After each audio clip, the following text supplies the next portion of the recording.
آزاد coaching Urdu classes میں تمام دوستوں کا جو بھی اس چینل سے جڑے ہوئے ہیں سبھی کا میں خوش آمدید کرتا ہوں۔ آج ہم درخشاں کتاب اردو درخشاں کتاب کی آج تیسرا چیپٹر ہم لوگ پڑھیں گے۔ تو سب سے پہلے سید محمد محسن صاحب نے تیسرے چیپٹر میں فرار افسانہ لکھا ہے۔ سب سے پہلے سید محمد محسن کی حالات زندگی کے بارے میں ہم لوگ جانیں گے۔ اس کے بعد انہوں نے جو افسانہ لکھا ہے فرار، اس کے بارے میں ہم لوگ گفتگو کریں گے۔ تو سب سے پہلے سید محمد محسن کی حالات زندگی کے بارے میں یہ ہے کہ سید محمد محسن کا شمار اردو کے اہم افسانہ نگاروں میں ہوتا ہے۔ وہ نفسیات کے پروفیسر تھے۔ نفسیات کہتے ہیں وائیولوجی کو کہتے ہیں نفسیات، اور نفسیات ان کا خاص موضوع تھا۔ موضوع کا مطلب ہوتا ہے وشے، سبجیکٹ۔ ان کے افسانوں کا ایک مجموعہ انوکھی مسکراہٹ اردو دنیا میں کافی مقبول و معروف ہوا۔ مقبول و معروف کا معنی ہوتا ہے لوکپریہ، پرسدھ ہونا، فیمس ہونا۔ اس مجموعوں کی بیشتر کہانیاں نفسیاتی نوعیت کی ہیں۔ مطلب وہ کتاب میں جو ایک کہانی جو لکھا گیا، بیشتر کا مطلب ہوتا ہے ادھکتر کہانیاں نفسیاتی، مطلب ایک بائیولوجی نہیں، ایک سائیکولوجی آپ کہہ سکتے ہیں اس کو، خیر مسٹیک ہو گئی۔ نفسیات کا مطلب ہوتا ہے ایک سائیکولوجی، منووگیان نوعیت کی ہے۔ خاص طور پر انوکھی مسکراہٹ ڈاکٹر محمد محسن کی ایک ایسی کہانی ہے جن کے ذکر کے بغیر اردو افسانے کی تاریخ شاید مکمل نہیں ہو سکتی۔ ڈاکٹر محمد محسن کی پیدائش 10 جولائی 1910 کو پٹنہ میں ہوئی۔ اکثر ان سے سوالات رہتے ہیں۔ ان کے والد کا نام سید محمد رشید تھا۔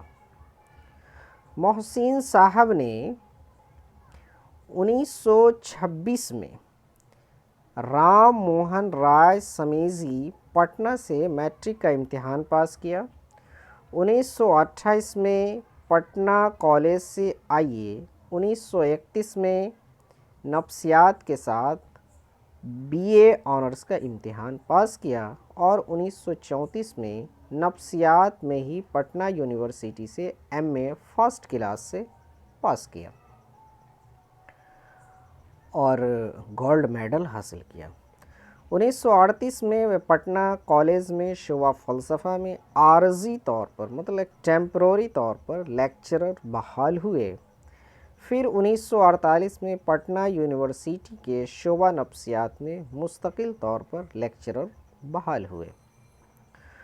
1953 میں وہ شعبہ نفسیات میں صدر شعبہ نفسیات مقرر ہوئے اور 1974 میں وہ اپنی ملازمت سے سبکدوش ہوئے۔ مطلب ملازمت کا مطلب ہوتا ہے نوکری، جس کو جاب کہتے ہیں۔ سبکدوش کا مطلب ہوتا ہے ریٹائر کر جانا۔ ان کی کتابوں میں انوکھی مسکراہٹ افسانوں کا مجموعہ، نفسیاتی زاویے، نفسیاتی مضامین کا مجموعہ، زخم کے پھول شعری مجموعہ بہت اہم ہے۔ ان کے علاوہ ان کی دوسری کتابیں بھی شائع ہو چکی۔ شائع کا مطلب ہوتا ہے جاری ہونا، چھپنا، پرکاشت ہونا، جس کو ہم کہہ سکتے ہیں۔ سید محمد محسن کو 3 بیٹے اور 4 بیٹیاں تھیں۔ آپ نے 1973 میں اپنی اہلیہ کے ساتھ، مطلب اپنی وائف کے ساتھ حج کا فریضہ بھی ادا کیا۔ سید محمد محسن کی وفات 2002 میں علاج کے دوران دہلی میں ہوئی۔ آئیے اس کے بعد ہم کچھ لفظ معنی کے بارے میں جان لیتے ہیں۔ پہلا لفظ ہے کرخت۔ کرخت کا مطلب ہوتا ہے سخت۔ کیا ہوتا ہے؟ سخت۔ اس کے بعد ہے فربا۔ فربا کا معنی ہوتا ہے، فربا کا معنی موٹا۔ اس کے بعد ہے تند۔ تند کا معنی ہوتا ہے تیز۔ تند کا معنی تیز ہوتا ہے۔ اس کے بعد برغد۔ برگد جو ہوتا ہے ایک درخت کا نام ہے، ایک درخت کا نام ہے۔ اس کے بعد ہے انگارا، انگارا، انگارا کا معنی ہوتا ہے آگ کا شعلہ یا تودا۔ اس کے بعد ہے روبرو، جس کو ہم کہتے ہیں فیس ٹو فیس، آمنے سامنے۔ اس کے بعد ہے منفعلانہ، منفعلانہ کا معنی ہو گیا شرمندگی کے ساتھ۔ اس کے بعد مٹی پلیت کرنا، مٹی پلیت کا عزت برباد کر دینا۔ اس کے بعد ہے اسرت زدہ، اسرت زدہ کا معنی ہو گیا معاشی تنگی کا شکار، فائنانشیل کنڈیشن ٹھیک نہ رہنا۔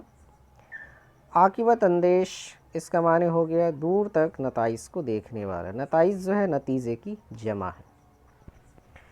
اس کے بعد ہے نامحر، نامحر کا مطلب ہے بے وفا۔ اس کے بعد ناسازگار، ناسازگار کا معنی ہو گیا ناموافق۔ اس کے بعد استواری، استواری کا معنی ہو گیا مضبوطی۔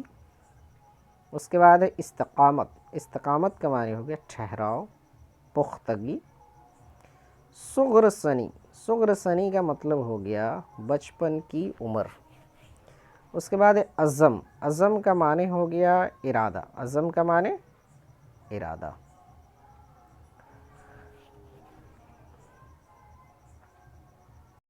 اس کے بعد اور بھی لفظ ہے طفولیت، طفولیت کا معنی ہو گیا بچپن، چائلڈہڈ جس کو کہتے ہیں۔ اس کے بعد ہے شباب، شباب کا معنی ہو گیا جوانی۔ رہبانیت، رحمانیت کا معنی ہو گیا دنیا کو چھوڑ کر زندگی گزارنا۔ ریستوراں، ریستوراں جس کو ریسٹورینٹ کہتے ہیں انگلش میں، وہ آپ کا اردو میں ریستوراں مطلب ہوٹل۔ اس کے بعد ہے کشاکش، کشاکش کے معنی ہو گیا کشمکش، مطلب کیا کریں کیا نہ کریں، اسی کو کشمکش کہتے ہیں۔ موہم، موہم کا مطلب ہو گیا دھندلا، موہم کا مطلب دھندلا۔ اس کے بعد ہے اضمحلال، اضمحلال، اس کا معنی ہو گیا کمزوری یا آپ تھکاوٹ بھی اس کو کہتے ہیں۔ ایک کہانی ہے جو سید محمد محسن صاحب نے لکھا ہے، فرار۔ اس کہانی کے اندر جو ہے کوئی ایسی خاص بات نہیں ہے، فرار کا مطلب ہوتا ہے بھاگ جانا۔ انہوں نے ایک سائیکولوجیکل بات کو سید محمد محسن صاحب نے کہنے کی کوشش کی ہے اور بتایا بھی ہے۔ اس کہانی کے اندر جو ہے ایک لڑکا ہوتا ہے محمود، جو اہم کردار ہے اس کہانی میں نبھاتا ہے۔ محمود جو ہوتا ہے وہ بچپن میں ہی ان کے والد صاحب کا سایہ سر کے اوپر سے اڑ جاتا ہے، 10 سال کی عمر ہی ہوتا ہے کہ ان کے والد صاحب اس دنیا سے چل بستے ہیں۔ اور ماں جو ہوتی ہے بڑی کرخت مزاج ہوتی ہے اور فربہ بدن، مطلب جسم موٹا ہوتا ہے، آواز جو ہے بڑی کرخت والی آواز ہوتی ہے۔ اگر محمود چھوٹے میں عمر میں اگر گھر میں ہوم ورک اگر پورا کر رہا ہوتا ہے تو ان کی ماں اگر سخت لہجے میں ان کو بلاتی تھی تو محمود جو ڈر جاتا تھا، سہم جاتا تھا، ایسا لگ رہا تھا کہ بجلی کوئی کڑک گئی اور مجھے آواز دے رہی۔ مطلب محمود کے ذہن میں ایک بچپن سے یہ خیال ان کے مائنڈ میں ایک سیٹ اپ ہو گیا تھا کہ عورت ذات جو ہوتی ہے ایک بڑی خطرناک ہوتی ہے اور ایک بڑی ظالم ہوتی ہے اور وہ مردوں کو دباتی ہے، اور بہت سارے خیالات ان کے ذہن میں پیوست ہو چکا تھا ایک بچپن میں ہی۔ اس کے بعد محمود کی والدہ بھی کچھ عرصے کے بعد اس دنیا سے فوت ہو جاتی ہے۔ ان کے بعد جو ہے محمود کا پرورش جو ہے ان کے نانیحال کے یہاں ہوتی ہے، ماموں کے زیر سرپرست میں ہی ان کی تربیت ہوتی ہے۔ تربیت ہونے کے بعد محمود پڑھائی لکھائی میں بھی ماشاءاللہ بہترین ہوتا ہے اور پڑھ لکھ لیتا ہے۔ پڑھنے کے بعد جو ہے ایک اچھا خاصا انسان بن کے مطلب ایک ڈپٹی کلیکٹر کی نوکری جوائن کر لیتا ہے۔ اس کے بعد جو ہے اپنی زندگی کی ساری آرائشیں پوری کرتا ہے۔ اس کے بعد ان کے ماموں جان نے جو ہے ان کی شادی بھی کرا دی۔ شادی کرانے کے بعد جو ہے فرسٹ نائٹ مطلب جو ہے وہ ان کے مائنڈ میں یہ بات ایک بچپن سے میں بار بار کہہ رہا ہوں کہ سیٹ اپ تھا، مائنڈ کے اندر وہ بات داخل تھی کہ عورت ذات جو ہوتی ہے، خواتین جو ہوتی ہے، وہ ایک بڑی ظالم ہوتی ہے۔ تو انہی باتوں کو لے کر جو ہے سسرال میں جب وہ سبھی باراتی وغیرہ جب لے کے گئے، پھر جنان خانے کے اندر جب جو ہے باراتی کے ہی ایٹ پریزنٹ ٹائم جب وہ جاتا ہے، جانے کے بعد جو ہے پھر جنان خانے میں خواتین مطلب ان کی اہلیہ اور محمود جب داخل ہوتا ہے، محمود کے اندر ایک پہلے سے ایک ڈر تھا، اس کے اندر ایک دہشت تھی، جس کی وجہ سے جو ہے محمود کافی سہم جاتا ہے اور ڈرا ڈرا سا رہتا ہے۔ رہنے کے کارن اتنا ہاتھ پیر ان کا سرد ہو جاتا ہے، اتنا وہ پریشان ہو جاتا ہے کہ گس کھا کے وہ گڑ جاتا ہے۔ پھر ان کے سسر کو اطلاع ملتی ہے، پھر وہ آتا ہے، آنے کے بعد جو ہے پھر ان کو اٹھاتا ہے، پھر ہاسپٹل میں لے جاتا ہے۔ تو اسی کہانی کو سید محمد محسن صاحب نے بیان کیا ہے کہ ایک عورت جو ان کے اندر ایک 7 سال کا جب بچہ ہوتا ہے، ان کا مائنڈ ڈیولپ ہو کے تیار ہوتا ہے، جو ان کے مائنڈ میں سیٹ ہوتا ہے وہی بات اس کے مائنڈ میں سیٹ رہتی ہے سب دن۔ تو اس میں مختصر میں جو ہے ایک کہانی جو بیان فرمائی گئی ہے، میں آپ کو بتا دیتا ہوں کہ اس افسانے میں ایک نوجوان مرد محمود کا کردار سامنے آتا ہے، جو حصول تعلیم شکشا کی پراپتی کے لیے سرگرداں رہتا ہے اور عام نوجوان کے برخلاف ہاسٹل میں ایک ایسی مثالی زندگی گزارنا چاہتا ہے جو ایک اچھے طالب علم کی پہچان ہوتی ہے، لیکن ساتھیوں کے اکسانے پر وہ تفریح کی طرف مائل ہو جاتا ہے، سیر و تفریح انٹرٹینمنٹ کی طرف، لیکن وہ ایک نفسیاتی الجھن بہرحال شکار رہتا ہے۔ بچپن میں اپنے گھر میں ماں کی سخت مزاجی، شدت پسندی اور باپ کی بے زاں حکمرانی کا منظرنامہ اسے لاشعور طور پر عورت سے متحیش ایک دہشت، ایک ڈر اور متنفر کر دیتا ہے، ایک تنہا کر دیتا ہے۔ اس نفسیاتی کیفیت میں حصول تعلیم کے بعد وہ اچھی ملازمت میں داخل ہونے کے بعد جب شادی کی پہلی رات سسرال میں زنان خانے کے اندر داخل ہوتا ہے تو اپنے گھر کا وہ گھٹن بڑا ماحول نظر آنے لگتا ہے، جہاں عورت غلط انداز میں مرد کو دباتی اور اس کی تذلیل کرتی، ذلیل کرتی، بے عزت کرتی۔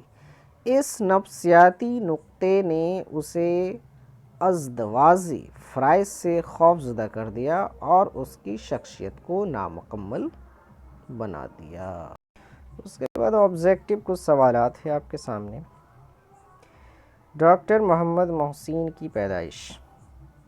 ڈاکٹر محمد محسن کی پیدائش کس شہر میں؟ ابھی ہم نے فوراً پڑھا ان کے حالات زندگی میں کہ پٹنہ میں ہوئی۔ کہاں پیدائش ہوئی؟ پٹنہ میں۔